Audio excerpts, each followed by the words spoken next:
Yeah, I wanted to keep this podcast real, so I didn't shave this morning and I got on a wrinkled t-shirt. It is clean though, but and I did put on some underarm deodorant. So anyway, yeah, this is going to be a little bit about politics. So it's been on my mind. I got almost addicted to Facebook as far as politics go, and then I got off of there, and it's never been the same. When I went back, I'm not as interested anymore. Don't get me wrong, Facebook's okay, but um, a lot of bad, toxic stuff going on politically on there. It's more like a place for your baby pictures, your fantastic food dish that nobody else can cook as good as you, and your vacay pics and all that. The politics part, I'm not sure, but I have noticed I'm in Alabama, Mobile. It's a red state, but there are a lot of middle of the line people here, Democrats or liberals, independents, that sort of thing. But I'm always kind of amazed when you see these people, they categorize uh, Democrats all as like really far left wing, and I'm really not. I'm more middle of the road type of person. So, for example, I believe in gun rights, and um, I do believe in legal, immigration. I don't necessarily believe in throwing people out uh, the way some of them are right now, but um,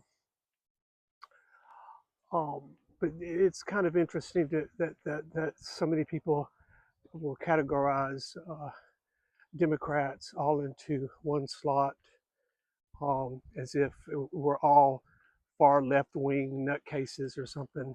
And that's just not the case. And I think that's a danger that the Republicans will be faced with as we continue with the midterms and then eventually move into the 2028 presidential race.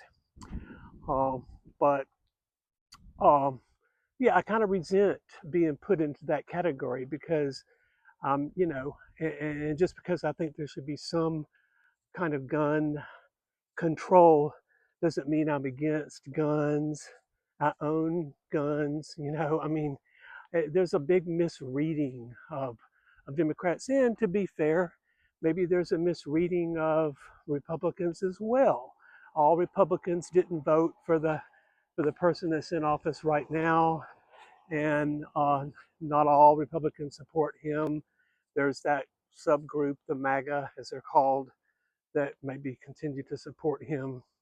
So it's not black and white when it comes to political affiliation and political parties. And I just wanted to get that out there in case there's still people out there that think that everybody falls into one little neat little slot. That's not the case. But I do want to say that I'm kind of upset or disturbed by the direction that the United States has taken over the past year. I can't say that I agree with a lot of it. I know there was things that needed to be done and straightened out, but I think there's too much roughness to the approach that's going on right now, and I just really uh, am disappointed that uh, that there's such a big divide in America.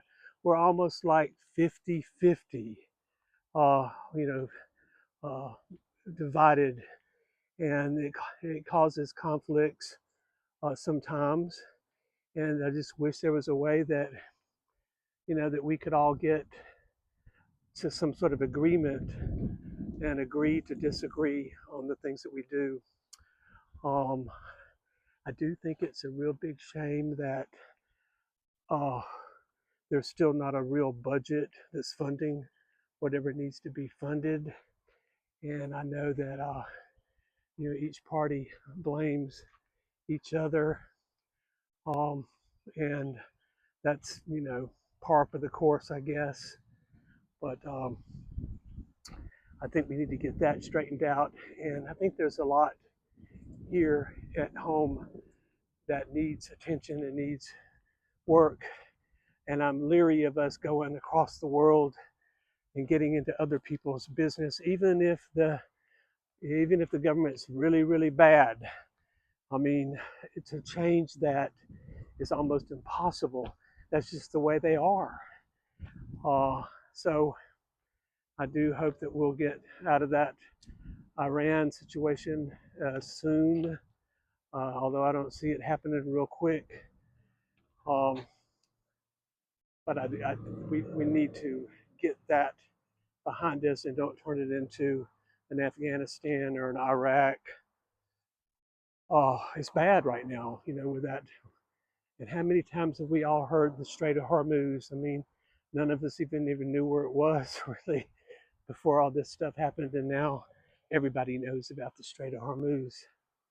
But yeah, I don't agree with running over and trying to fix everybody else's problems. Cuba, for example, I'm not a communist, but if that's what they want over there, that's their business. And I know there's been talks about invading Cuba or going into Cuba and taking it because certain people don't agree with their form of government, but that government's been in place for many, many decades. And I'm not saying it's a good government at all. I'm just saying that I'm not sure that it's our business, even if it's 90 miles off our shores, to go into other people's um, other countries and try to fix what's wrong there, especially when, like I said, we have enough going on in our own country. The biggest problem we have, I think, really, to be honest, is healthcare. Healthcare is completely off the charts, crazy, and that needs to be fixed, and it's not an easy fix. Uh, we need to take care of that. We need to get control of inner city crime and crime in almost every city in the U.S. It seems like it's getting worse, and a lot of it's gang related. So we may have thugs and bad regimes, in other parts of the world, but in our own country, we've got a gang problem that needs to be brought under control. Yeah, a lot of times it's them, shooting each other, but when they do it in public places, and other people get killed or hurt or threatened. So that's a biggie. Healthcare, gangs, the economy needs to be reworked because it seems like we're getting further apart with we're getting the middle class. It's being pushed down a little bit, and then the upper class being pushed up more, and it's almost like like a caste. Like India used to have a caste system. There was no middle class. Basically, you were either very rich or very dirt poor, living in the streets, sort of thing. We don't have that here necessarily, but we just need to maintain our middle class and give our middle class more support and not try to push people down at the expense of the ones that want to go up even higher. Money, you get money, you want more and more of it. And then the more you get, the more you spend. And a lot of it's on paper, and some people think these millionaires and billionaires have all that money. They don't. They don't. It's on paper. They're charging things. They're getting loans.